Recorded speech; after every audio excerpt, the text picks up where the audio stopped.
দেখে নাও। দেখো আমার আজকের যে ক্লাসটা হচ্ছে সেখানে মেনলি আমি ফোকাস করছি কয়েকটা ব্যাপারে, সেটা হচ্ছে স্টেপস। ওয়ান সেকেন্ড, আর একবার আমি স্টেপসে যাব, আর ফোকাস করবো আমি টাইপসে আর মিডিয়াতে। ঠিক আছে, এবং এই ক্লাসের পরে আমি চলে যাব আমার যে প্রিভিয়াস যে ক্লাস হয়েছে রিসার্চের উপরে, সেই চ্যাপ্টার থেকে কিছু এমসিকিউ প্র্যাকটিস। দেখে নাও, আমার 1 নম্বরটা আমি আগের দিন বলেছিলাম, জায়গাটা খুব ইম্পর্টেন্ট। সেটা হচ্ছে কমিউনিকেশন টার্মটা অ্যাকচুয়ালি নেওয়া হয়েছে ল্যাটিন শব্দ। এই যে ওয়ার্ডটা তুমি দেখতে পাচ্ছ স্ক্রিনে, কমিউনিকেয়ার, কমিউনিকেয়ার, ঠিক আছে, যার মানে হচ্ছে টু শেয়ার, টু শেয়ার। এই কথাটা খুব ইম্পর্টেন্টলি খেয়াল রাখতে হবে। সবাই খুব দেরি করে ঢুকছে ক্লাসে।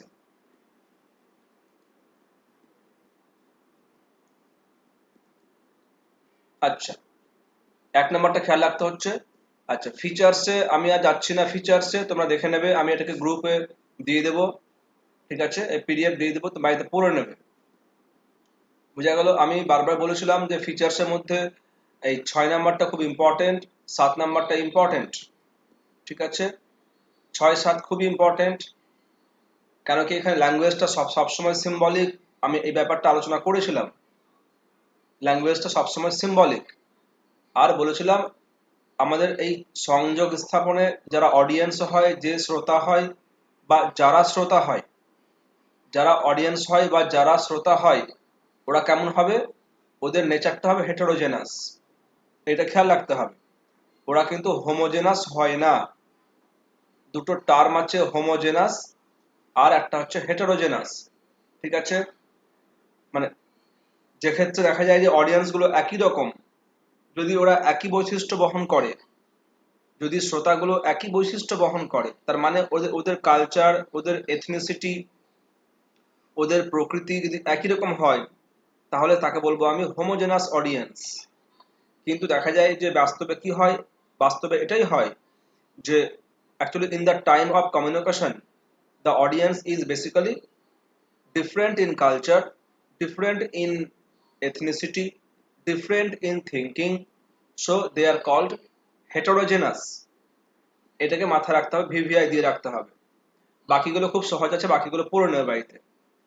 আচ্ছা, আর আমি কি বলেছিলাম আগের দিন? বলেছিলাম প্রিন্সিপাল গুলো, 1 থেকে 8টা প্রিন্সিপাল আছে। এখানে মোস্ট ইম্পর্টেন্ট ফিডব্যাক। আমি ক্লাসে বারবার বলেছিলাম ফিডব্যাক ছাড়া কখনোই there is not possible of making communication. Feedback ছাড়া কিন্তু আমরা কমিউনিকেশন করতে পারবো না। ঠিক আছে, যতগুলো স্টেপ মেনটেন করব, লাস্ট স্টেপটা হচ্ছে ফিডব্যাক। একজন সেন্ডার যখন মেসেজ সেন্ড করছে টু দ্য রিসিভার, এবং সে রিসিভার যখন মেসেজটাকে ডিকোড করছে, ডিকোড করার পরে তিনি অবশ্যই ফিডব্যাক দেবেন। ঠিক আছে, অবশ্যই তিনি কিন্তু ফিডব্যাক দেবেন। He must provide his feedback to the sender. ঠিক আছে, এইভাবে আবার সেন্ডার রিসিভ করবে, আবার তিনি ডিকোড করবেন, তিনি আবার ফিডব্যাক দেবেন। এইভাবে it is a cyclic process. আমি ক্লাসে বলেছিলাম এটা একটা সাইক্লিক প্রসেস, এটা একটা চক্রাকারে আবর্ত করে এই সিস্টেমটা। এটা অ্যাকচুয়ালি রৈখিক নয়। এটা this is not a linear process. ঠিক আছে, this is not the linear process, mind it.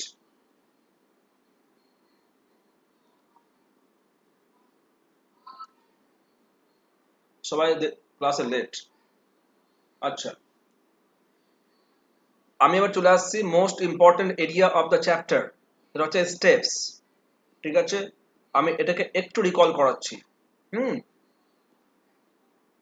শোনা যাচ্ছে আমাকে? জাহ্নবী, সঙ্গীতা, আরলিকা, শোনা যাচ্ছে? শোনা যাচ্ছে। স্যার শুনতে পাচ্ছি। হ্যাঁ, দেখো আমি স্টেপসটাকে আমি আরেকবার রিকল করাচ্ছি। This is the most important area of this chapter. ঠিক আছে, সাপোজ আমি একটা ছবি নিচ্ছি আরেকবার, যে দুটো ব্যক্তি যখন কথা বলা শুরু করে বা যখন কথা বলতে চাই, তখন কি হচ্ছে? দেখা যাচ্ছে যে যদি ইনি সেন্ডার হন, সাপোজ এ চাইছে এর সাথে কথা বলতে, তাহলে ইনি সেন্ডার, তাহলে প্রথমত তিনি মেসেজ বা আইডিয়াকে প্রিপেয়ার করবেন। ঠিক আছে, তিনি কি বলবেন সেই মেসেজটা প্রিপেয়ার করবেন। মেসেজ প্রিপেয়ার করার পর তিনি সেই মেসেজটাকে এনকোড করবেন। এনকোড মানে কি? এনকোড মানে হচ্ছে কোনো একটা আইডিয়াকে মেসেজে টার্ন করা। ঠিক আছে, কোনো একটা আইডিয়াকে, আমার মাথার মধ্যে যে আইডিয়াটা তৈরি হলো যে আমি এই কথাটা বলবো, সেই আইডিয়াকে যখন আমি ট্রান্সফর্ম করছি into message, that means whenever an idea is transformed into message, this is called encoding. ঠিক আছে, তাহলে যেই আমার এনকোড হয়ে গেল মেসেজটা, তাহলে এনকোড হওয়ার পরে আমি মেসেজটা সেন্ড করব। ঠিক আছে, সেন্ড আমি কিভাবে করব? Through the channel. ঠিক আছে, এখানটায় আমরা চ্যানেল ব্যবহার করব। এর মানে হচ্ছে মাধ্যম। কোনো মেসেজকে, একটা এনকোডেড মেসেজকে সেন্ড করার জন্য দেয়ার নিডস আ চ্যানেল। ঠিক আছে, তাহলে দেখো আমার প্রথম স্টেপটা কি আছে? Message preparation. দেখো, this is the first step, message preparation. তারপরে কি আছে? Encoding the message. ঠিক আছে, যেই মেসেজটা এনকোড হয়ে গেল, আমি মেসেজটা সেন্ড করছি এবার। ঠিক আছে, এবার দেখো সেন্ড যেই করছি, সেখানে লাগবে আমার চ্যানেল বা মাধ্যম লাগবে। হতে পারে স্পিচ, হতে পারে মোবাইল, হতে পারে internet, TV, radio. All these are the example of channel or media. আচ্ছা, এবার দেখা যাচ্ছে through the channel, when the encoded message is being sent, যখন পাঠানো হচ্ছে, তখন যিনি রিসিভার, তিনি ওটাকে ডিকোড করবেন বা বুঝবেন। ডিকোড মানে কি বলেছিলাম? ডিকোড মানে বলেছিলাম যে সেন্ড মেসেজকে, পাঠানো মেসেজটাকে নিজের অভিজ্ঞতায় বোঝা। ঠিক আছে, তার মানে way of explanation, way of interpretation is called decoding. এটা খেয়াল রাখতে হবে। এনকোডিং, ডিকোডিং খুবই ইম্পর্টেন্ট জায়গা। আচ্ছা, এবার যেই মেসেজটা ডিকোড হয়ে গেল বাই দ্য রিসিভার, উনি এবার রিসিভ করবেন। ঠিক আছে, রিসিভ করে তিনি এবার সেন্ডিং ফিডব্যাক, তিনি ফিডব্যাক সেন্ড করবেন। এটা রিসিভার, ইনি মেসেজটাকে ডিকোড করছেন, ডিকোডিং। ঠিক আছে, এবার দেখা যাচ্ছে তিনি ডিকোড করার পরে তিনি রিসিভ করবেন, রিসিভ করে তিনি ফিডব্যাক পাঠাবেন টু দ্য সেন্ডার। দেখো, এই যে ফিডব্যাক না পাঠানো পর্যন্ত, ফিডব্যাক না পাঠানো পর্যন্ত আমার সংযোগটা স্থাপন হলো এটা বলা যাবে না। This is the most important area of this chapter. ঠিক আছে, তাহলে sending feedback is the most integral part of the communication. কেন কি? To complete the whole process, there must need giving the feedback or sending the feedback to the sender again. এইভাবে sender আবার মেসেজটাকে receive করবে, decode করবে, এইভাবে আবার তিনি feedback পাঠাবেন, এইভাবে চলে যাবে। This is a cyclic process. দেখো, এটা একটা সাইকেল চক্রাকারে ঘুরছে। তো এই কটা স্টেপ আমাদের বারবার খেয়াল রাখতে হবে এবং বুঝে নিতে হবে। স্টেপ যদি না বুঝতে পারা যায়, তাহলে এই চ্যাপ্টারটা কোথাও কোনোভাবেই বোঝা যাবে না। আচ্ছা, আমি এবার চলে আসছি নেক্সট জায়গাতে, সেটা হচ্ছে মিডিয়া অফ কমিউনিকেশন। মিডিয়া বা চ্যানেল, এটা হচ্ছে অ্যাকচুয়ালি মাধ্যম। দেখে রাখো, এটা হচ্ছে মাধ্যম বা মিডিয়া বা চ্যানেল। দেখে রাখো যে আমি যে ব্যাপারটা বলছিলাম, যে এনকোডেড মেসেজ, যেই মেসেজটা এনকোড হয়ে গেল, তাহলে আমি সেই মেসেজটাকে সেন্ড করছি। সেন্ড করার জন্য সেখানে চ্যানেল লাগে বা মিডিয়া লাগে। এই যে আমি কথা বলছি, তাহলে এখানে আমার ক্ষেত্রে এখন স্পিচ একটা মিডিয়া আর ইন্টারনেট একটা মিডিয়া, যার দ্বারা আমার কথাগুলো তোমাদের কাছে পৌঁছে যাচ্ছে।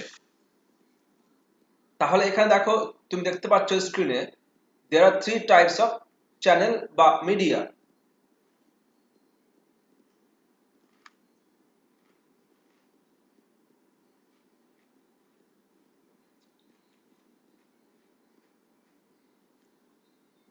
নাম্বার 1 হচ্ছে অডিও চ্যানেল বা অডিও মিডিয়া। তার মানে দেখবে যে যেগুলো মিডিয়া বা যেগুলো মাধ্যমের মধ্য দিয়ে শুধু আমরা শুনতে পাই, ঠিক আছে, শুধু আমাদের শুনতে হয়, ঠিক আছে, যেমন কিরকম সিম্পোসিয়া বা কনফারেন্স বা লেকচার্স, রেডিও ব্রডকাস্ট, এগুলো হচ্ছে আমাদের এক্সাম্পল অফ অডিও চ্যানেল বা অডিও মিডিয়া। দেখে রাখো, ভালো করে বুঝে নাও। এইসবে কি হয়, এইসবের শ্রোতা শুধুমাত্র বসে বসে শোনে।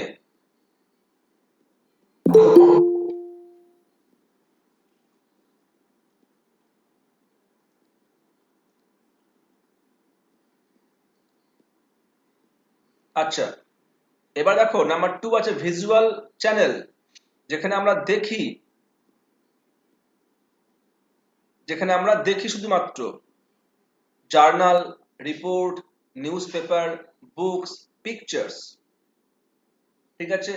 এগুলো কিন্তু খুব ইম্পর্টেন্ট, তোমার কোশ্চেন চলে আসতে পারে এইভাবে যে which of the following is the example of audio media বা ভিজুয়াল মিডিয়া। আর নাম্বার 3 হচ্ছে অডিও ভিজুয়াল বোথ, যেমন টিভি, ঠিক আছে, আমরা এখন টিভি দেখছি, তখন আমাদের ছবিও দেখতে হচ্ছে এবং আমাকে শুনতেও হচ্ছে একই সঙ্গে। সিনেমা, সিরিয়াল, প্রজেক্টর,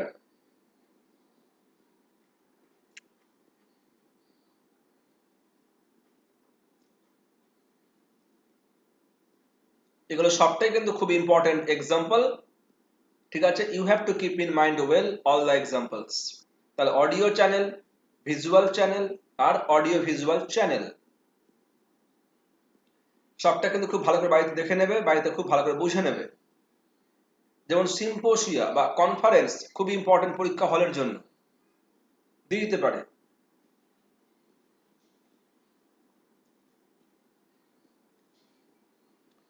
তাহলে আমাদের মিডিয়াটা হয়ে গেল, মিডিয়া বা স্টেপস হয়ে গেল।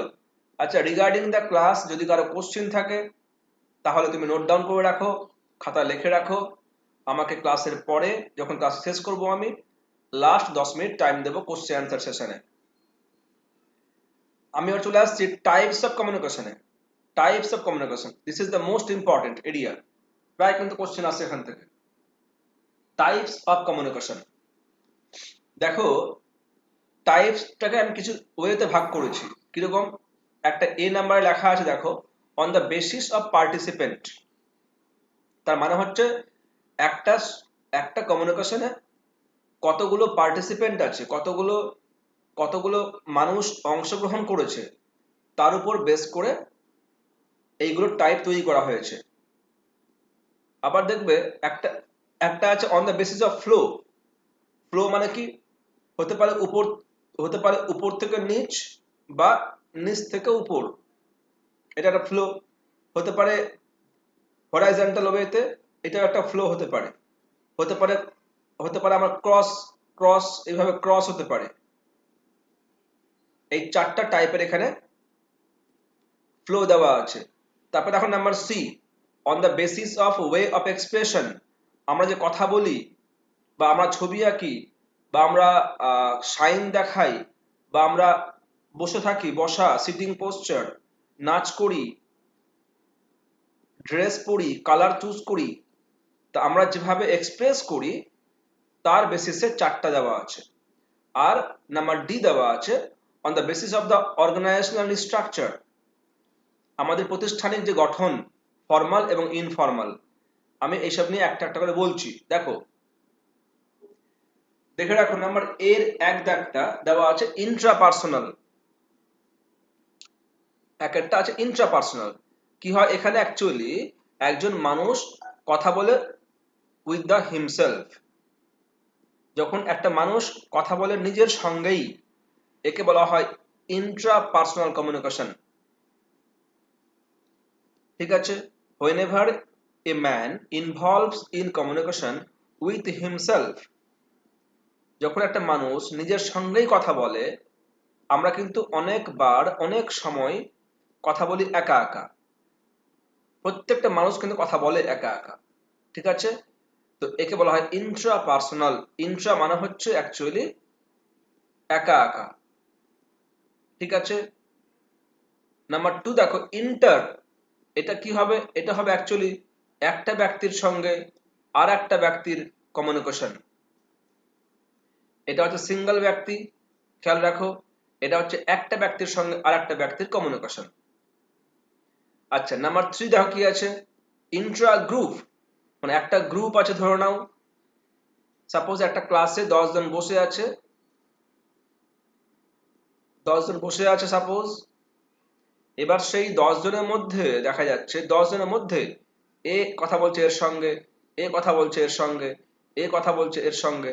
তার মানে within the group whenever the participant involved in communication, that is called intra group।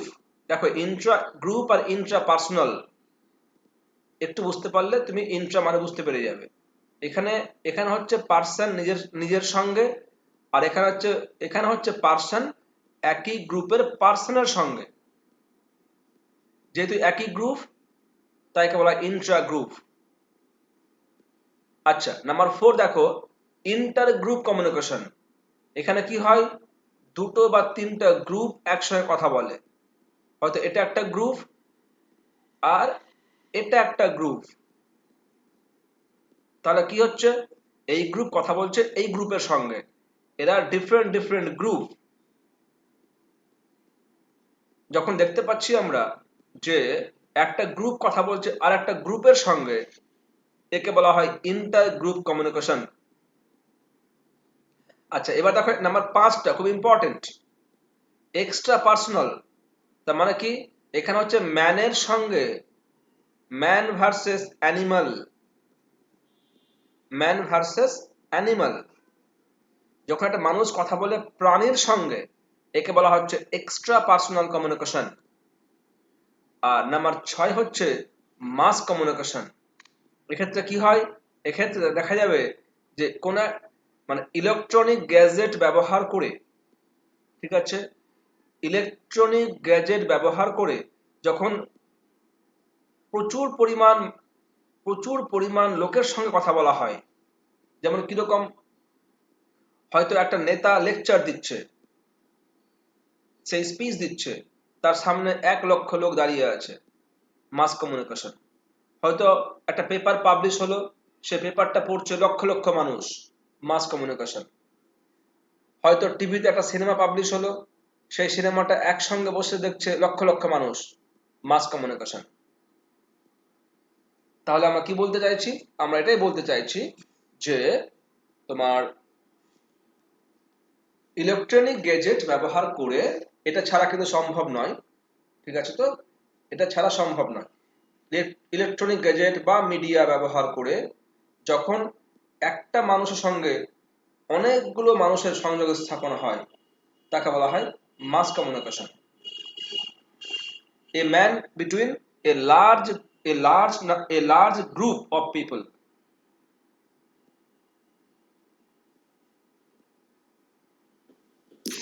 Sir extra পার্সোনালটা কি বললেন? এক্সট্রা বললাম একটা অ্যানিমালের সঙ্গে মানুষের।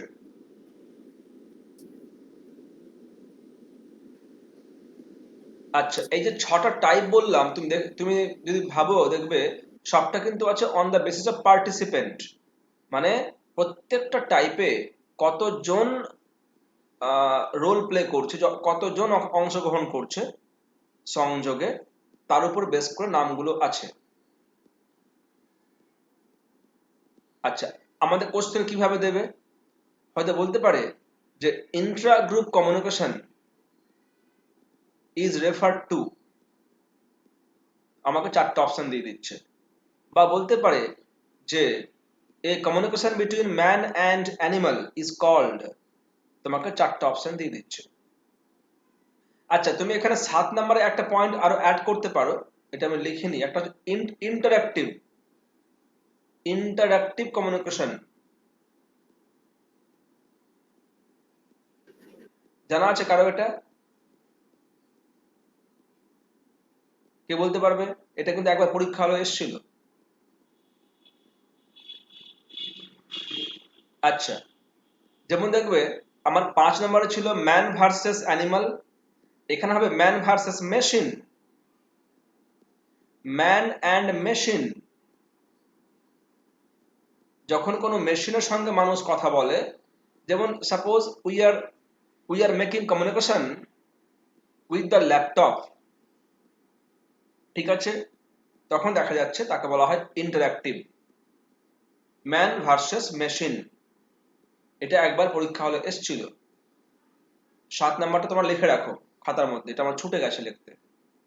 তো এই 7টা হচ্ছে on the basis of the participant, ঠিক আছে, কতজন অংশগ্রহণ করছে একটা কমিউনিকেশনে তার উপর ডিপেন্ড করে এই নামগুলো করা হয়েছে। এবার দেখো নাম্বার বিতে আছে on the basis of flow. Flow মানে প্রবাহ, উপর থেকে নিচ, নিচ থেকে উপর, ঠিক আছে, বাঁ থেকে ডান, ডান থেকে বাঁ। এই যে ফ্লো, ফ্লো আকারে দেখো নামগুলো করা হয়েছে। আপ দেখো নাম্বার 1-এ আছে আপওয়ার্ড কমিউনিকেশন। দেখো পাশে লিখে দিয়েছি আমি from the subordinate two superior. তার মানে হচ্ছে হয়তো ছাত্র কথা বলছে স্যারের সঙ্গে, ঠিক আছে, ছাত্র কথা বলছে স্যারের সঙ্গে, সাবঅর্ডিনেট টু সুপিরিয়র। বা দেখা যাচ্ছে একটা ওয়ার্কার কথা বলছে তার তার যে ম্যানেজার তার সঙ্গে, ঠিক আছে। তো তাহলে এটাকে বলা হয় আপওয়ার্ড কমিউনিকেশন। এখানে কি হয়, এখানে নিচু তলার লোকটার সঙ্গে উপর তলার লোকের দিকে সংযোগটা যায়, তাকে বলে আপওয়ার্ড, নিচ থেকে উপরে সংযোগটা ওঠে। হয়তো একটা পিয়ন কথা বলছে তার প্রিন্সিপালের সঙ্গে, তাহলে পিয়নটা হলো সাবঅর্ডিনেট আর প্রিন্সিপালটা হচ্ছে আমার সুপিরিয়র, তাহলে আমার নিচ থেকে উপর দিকে যাচ্ছে, একে বলা হয় আপওয়ার্ড। দেখো আমি এক্সাম্পল নিয়েছি ওয়ার্ক প্রোগ্রেস রিপোর্ট, ঠিক আছে, কোন একটা প্রতিষ্ঠানে কোন একটা কাজ কেমন উন্নতি করলো সেই রিপোর্টটা তৈরি করে স্টাফ, ঠিক আছে, তো সেই স্টাফ বা ওয়ার্কাররা ওটা তৈরি করে জমা দিয়ে দেয় টু দ্য অথরিটি। তাহলে এখানে ওয়ার্ক রিপোর্ট তৈরি করা is the example of upward communication. হয়তো আস্কিং পারমিশন, দেখা যাচ্ছে কোনো একটা ওয়ার্কার বা কোনো একটা ছাত্র পারমিশন চাইছে কোনো কাজ করার জন্য ফ্রম দ্য প্রিন্সিপাল বা ফ্রম দ্য হেডমাস্টার, তাহলে this is the example of upward communication. এবং আস্কিং ফর গাইডলাইন্স, ঠিক আছে, আমরা কোনো একটা ফিল্ডে আমরা গাইডলাইন চাইছি, তাহলে গাইডলাইন কিন্তু কে দেবে আমাকে? গাইডলাইন দেবে সুপিরিয়র, আর যিনি গাইডলাইন চাইছেন উনি হচ্ছেন ইনফেরিয়র বা সাবঅর্ডিনেট। এটাও কিন্তু upward communication. Requesting for incentive, ঠিক আছে, হয়তো বেতন বাড়ানো, ভাতা চাওয়া, তাহলে এগুলো হচ্ছে এক্সাম্পল অফ আপওয়ার্ড কমিউনিকেশন। কেন কি বেতন চাওয়া বা ভাতা চাওয়া, অ্যালাউন্স চাওয়া, এগুলো কি হয় ন্যাচারালি সাবঅর্ডিনেট বেতন চাইবে বা ভাতা চাইবে কোথায়? ফ্রম দ্য সুপিরিয়র, যিনি অথরিটি আছেন, তার নিচ থেকে উপরের দিকে, এটা হচ্ছে আপওয়ার্ড। আর ঠিক উল্টো হচ্ছে ডাউনওয়ার্ড, ঠিক উল্টো হচ্ছে ডাউনওয়ার্ডটা। এটা কি? এটা হচ্ছে আমার উপর থেকে নিচে দিকে আসবে ফ্লোটা, বোঝো? তার মানে টিচার কথা বলছে ছাত্রের সঙ্গে, যেমন কিরকম টিচার পারমিশন দিচ্ছে, teacher is giving permission to the students. হয়তো principal is directing the peon, একটা প্রিন্সিপাল কি করছে, একটা পিয়নকে ডিরেকশন দিচ্ছে। হয়তো কোনো একটা ম্যানেজার তার ওয়ার্কারদেরকে গাইডলাইন বোঝাচ্ছে, ঠিক আছে, হয়তো কোনো একটা ম্যানেজিং ডিরেক্টর তার ওয়ার্কারদেরকে আদেশ দিচ্ছে, অর্ডার দিচ্ছে, পারমিশন দিচ্ছে। তাহলে এগুলো actually from the superior two subordinate, তাই একে বলা হয় ডাউনওয়ার্ড কমিউনিকেশন। আর যেগুলো আমি এক্সাম্পল নিয়েছি খুব ভালো করে মাথায় রাখো, যে কোনো একটা পরীক্ষায় চলে আসতে পারে, ঠিক আছে।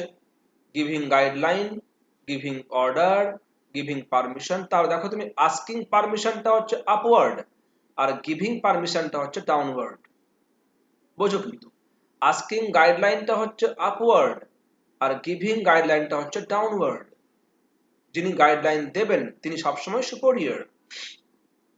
গিভিং ডিরেকশন সবসময় কি হয় যে একজন অথরিটি, একজন সুপেরিয়র ডিরেকশন দেন টু দ্য সাবঅর্ডিনেট। তাহলে এগুলো আমার এক্সাম্পল হয়ে গেল ডাউনওয়ার্ড কমিউনিকেশনের। নাম্বার 3 দেখো, এটা খুব ইম্পর্টেন্ট। স্যার একটা কথা বলছি। হ্যাঁ স্যার এটা কি ভার্টিক্যালের তাহলে দুটো ভাগ হচ্ছে? ভার্টিক্যালটা তো উপর থেকে নিচ, নিচ থেকে উপরে। হ্যাঁ হ্যাঁ হ্যাঁ, তারই দুটো ভাগ, আচ্ছা ঠিকই ঠিক বলেছো, আছে। একদম ঠিক। এবার দেখো এটা আছে হরাইজন্টাল, ঠিক আছে। তার মানে দেখো মোটামুটি ইকুয়াল র্যাঙ্কের যখন মানুষ কথা বলে, ইকুয়াল র্যাঙ্কের মানে কিরকম এক্সাম্পল, হয়তো একটা হয়তো টিচারদের মিটিং হচ্ছে, তাহলে সেই স্টাফ রুমে শুধুমাত্র সব টিচাররাই আছেন এবং all the teachers are in equal ranks. এই যে একটা স্টাফ মিটিং হতে পারে, হয়তো হচ্ছে মিটিং অফ দ্য স্টুডেন্টস, হয়তো কোনো ক্লাসে ছাত্ররা মিটিং করছে, তার ইকুয়াল র্যাঙ্কের মানুষদের মধ্যে যদি কোনো সংযোগ তৈরি হয় তাকে বলা হয় হরাইজন্টাল কমিউনিকেশন। কেন? it is happened in between the equal ranks of the people. দেখো আমি এক্সাম্পল নিয়েছি board meeting of the directors of a company. তাহলে একটা কোম্পানিতে অনেকগুলো ডিরেক্টর থাকে, এবার সব ডিরেক্টর তাহলে একই ইকুয়াল র্যাঙ্কে বিলং করছে, তাহলে যদি সবাই মিলে একটা মিটিং করে এটা হচ্ছে horizontal communication. Meeting of the staff, যে কোনো একটা ফ্যাক্টরি হতে পারে, ঠিক আছে, কোনো একটা স্কুল কলেজ, ঠিক আছে, in any whatever organisation it may be, যদি তারা স্টাফ মিটিং করে এটা হচ্ছে in between the equal rank, so it is called horizontal communication. Meeting of the students দেখো, ঠিক আছে, meeting of the workers, meeting of the workers, এই যে ওয়ার্কাররা, ছাত্ররা যখন মিটিং করে নিজেদের মধ্যে, এরা তো ইকুয়াল র্যাঙ্কের, একে বলা হবে হরাইজন্টাল কমিউনিকেশন। আচ্ছা, নাম্বার 4 দেখো, 4টা কিন্তু খুবই ইম্পর্টেন্ট, ডায়াগোনাল কমিউনিকেশন। এটা কি হচ্ছে? এটা হচ্ছে ক্রস ওয়াইজ। আমি একটা এক্সাম্পল লিখলাম ক্রস ওয়াইজ, মানে সাপোজ এরকম ব্যাপার যে একটা প্রতিষ্ঠান, ধরে নাও একটা স্কুল বা একটা কলেজ, ঠিক আছে, এবার দেখা যাচ্ছে পিয়ন কথা বলছে যিনি প্রিন্সিপাল তার সঙ্গে, এবার দেখা যাচ্ছে প্রিন্সিপাল কথা বলছে ছাত্রের সঙ্গে, পিয়ন কথা বলছে ছাত্রের সঙ্গে, ছাত্র কথা বলছে টিচারের সঙ্গে। এই যে মানে between different peoples of the same organisation, between different people, ভিন্ন ভিন্ন মানুষ একই প্রতিষ্ঠানে, ভিন্ন ভিন্ন মানুষ যখন এই সংযোগে ইনভলভ হয় একে বলা হয় ডায়াগোনাল কমিউনিকেশন। এটাকে বলা হয় আবার ক্রস ওয়াইজ, একে বলা হয় ক্রস ওয়াইজ।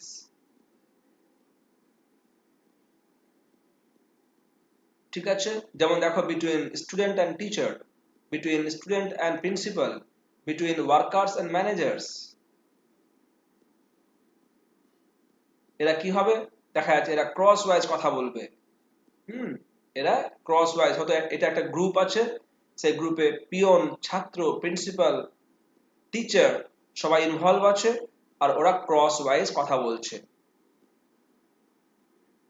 একে বলা হবে ডায়াগোনাল কমিউনিকেশন। এই 4টা খুবই ইম্পর্টেন্ট, পরীক্ষায় তুমি একটা পেতে পারো।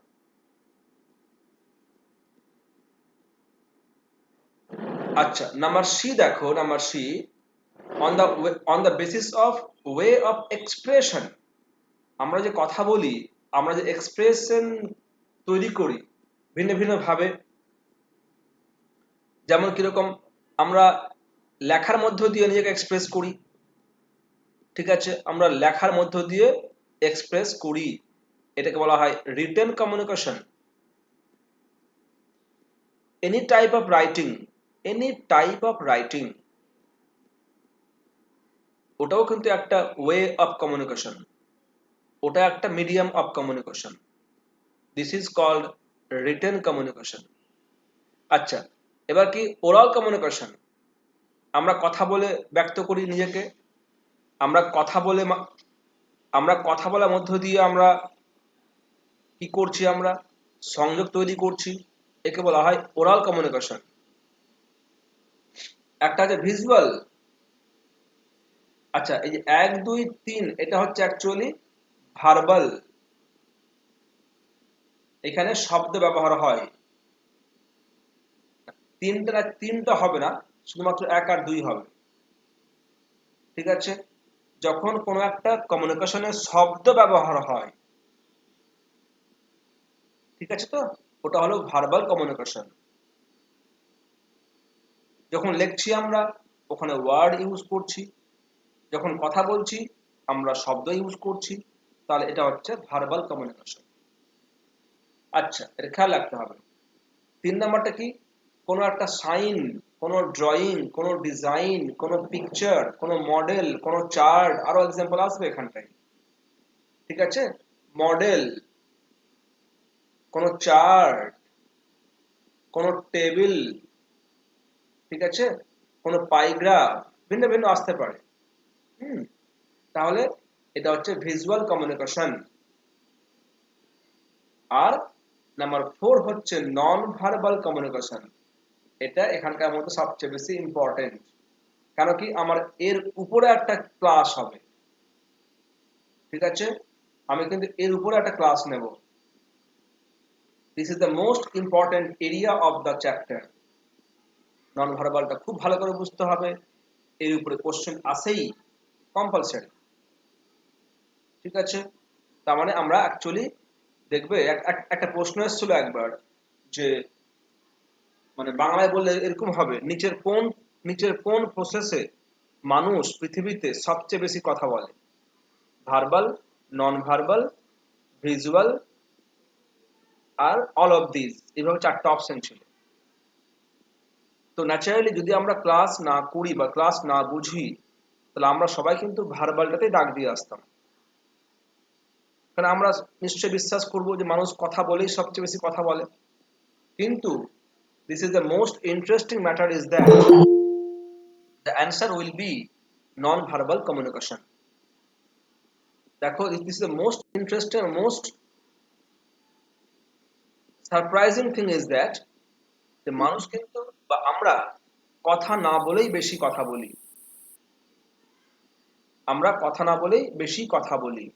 ঠিক আছে, আমাদের সিটিং পোস্চার, আমাদের ফেসিয়াল ল্যাঙ্গুয়েজ, আমাদের বডি ল্যাঙ্গুয়েজ, আমাদের বডি শেপ, ঠিক আছে, আমাদের হেয়ার স্টাইল, আমাদের ড্রেস কোড, ঠিক আছে, standing posture, sitting posture, colour choosing, ঠিক আছে, this are the example of the non verbal communication. আর মানুষ কিন্তু এগুলোই বেশি করে মেনটেন করে। মানুষ কথা আর কতক্ষণ বলছে সারাদিনে? ঠিক আছে, যখন দরকার পড়ছে তখনই কিন্তু কথা বলছে মানুষ, রিটেন হোক বা স্পোকেন হোক। কিন্তু রিটেন বা স্পোকেনের বাইরে মানুষ সবসময় কথা বলছে বা সবসময় সে এক্সপ্রেস করছে ভিন্ন ভিন্ন ভাবে। আমি ব্যাপারটা আরো বেশি করে ভালো করে বলবো যখন আমি এই চ্যাপ্টারটা করাবো। এর অনেক টাইপস আছে, তোকে এক্সাম্পল খেয়াল রাখতে হবে। আচ্ছা, তাহলে আমার এই 4টা হয়ে গেল। আমি এবার চলে আসছি নাম্বার ডি তে, on the basis of organisation. এটা দুটো আছে, ঠিক আছে, একটা ফর্মাল কমিউনিকেশন আর একটা হচ্ছে ইনফর্মাল কমিউনিকেশন। একে বলা হয় আবার গ্রেপ ভাইন। এটা একবার কোশ্চেন এসেছিল নেটে। ঠিক আছে, grape vine refers to formal communication, informal communication, both, none of these. গ্রেপভাইনটা হচ্ছে অ্যাকচুয়ালি ইনফর্মাল কমিউনিকেশন। দেখো, নাম্বার 1টা কি আছে? নাম্বার 1টা আছে ফর্মাল কমিউনিকেশন। দেখবে, যখন আমরা কথা বলি কোনো ব্যক্তির সঙ্গে, যদি টাইম, প্লেস, সাবজেক্ট মেনটেন করি যে কি কথা বলবো, কোন সময়টা কথা বলবো, ঠিক আছে, এবং একটা proper guideline, proper rule maintain করে যখন কথা বলছি আমরা, যেমন সাপোজ একটা ছাত্র কথা বলছে উইথ দ্য টিচার, ঠিক আছে, বা একটা ছাত্র কথা বলছে উইথ দ্য প্রিন্সিপাল, তাহলে কি হবে? This is the formal communication. কারণ আমরা নিশ্চয়ই সবসময় ইচ্ছা করলেই কিন্তু আমরা with the principal, with the teacher কথা বলতে পারি না। ঠিক আছে, we have to maintain time, place and subject. মানে আমাকে সাবজেক্টটা ফিক্স করতে হচ্ছে আগেই, আমি কি কথা বলবো, কি কথা বলবো। তো সাবজেক্টটা ঠিক করতে হয় আগেই, this must be pre fixed. এবং সেখানে অবশ্যই একটা গাইডলাইন থাকবে। হ্যাঁ, আমি যখন কথা বলছি বন্ধুর সঙ্গে, তখন তো কোনো গাইডলাইন নেই, আমি যা তা ইচ্ছা করলে বলে ফেললাম, কোনো প্রবলেম নেই। কিন্তু একটা প্রিন্সিপাল বা একজন টিচারের সঙ্গে যখন কথা বলবো, তখন আমাকে অনেক কিছু রুলস এবং গাইডলাইন মেনটেন করতে হচ্ছে। তো তো যেখানে রুলস, যেখানে গাইডলাইন্স, ঠিক আছে, যেখানে টাইম, প্লেস, সাবজেক্ট এগুলো ফিক্সড থাকবে, এগুলো মেনটেন করতে হয়, সেটা হবে ফর্মাল। ঠিক আছে, সেখানে একটা মানে setting of the form belong করবে। আর ঠিক তার উল্টো হচ্ছে নন ফর্মাল বা ইনফর্মাল। উল্টো কিরকম? সেখানে কোনো গাইডলাইন থাকবে না, there would not be a rigidity of rules, সেখানে কোনো টাইম বাউন্ড থাকবে না, আমি যে কোনো সময় ফোন করতে পারি বন্ধুকে, তাই না? আমি যে কোনো ব্যাপারে আমি যে কোনো ব্যাপারে কথা বলতে পারি বন্ধুর সঙ্গে। একজন একজন কলিগ একজন কলিগ কথা বলছে তার কলিগের সঙ্গে। ঠিক আছে, দিস ইজ ইনফর্মাল কমিউনিকেশন। একজন ছাত্র কথা বলছে আর একটা ছাত্রের সঙ্গে, দিস ইজ ইনফর্মাল কমিউনিকেশন। একটা ওয়ার্কার কথা বলছে আর একটা ওয়ার্কারের সঙ্গে, দিস ইজ ইনফর্মাল কমিউনিকেশন। একটা পিয়ার গ্রুপে দুটো বন্ধু কথা বলছে, দিস ইজ ইনফর্মাল কমিউনিকেশন। কিন্তু একজন ছাত্র কথা বলছে with the teacher, this is formal. একটা পাবলিক কথা বলছে with the DM, with the SDO, with the police inspector, তাহলে these are the examples of formal communication. সেখানে একটা প্রপার গাইডলাইন, প্রপার রুলস আমাকে মেনটেন করতে হচ্ছে, প্রপার টাইম মেনটেন করতে হচ্ছে, প্রপার প্লেস মেনটেন করতে হচ্ছে। So this is time bound, this is place bound, and this is subject bound. This must have a proper form of setting. So this is called formal communication.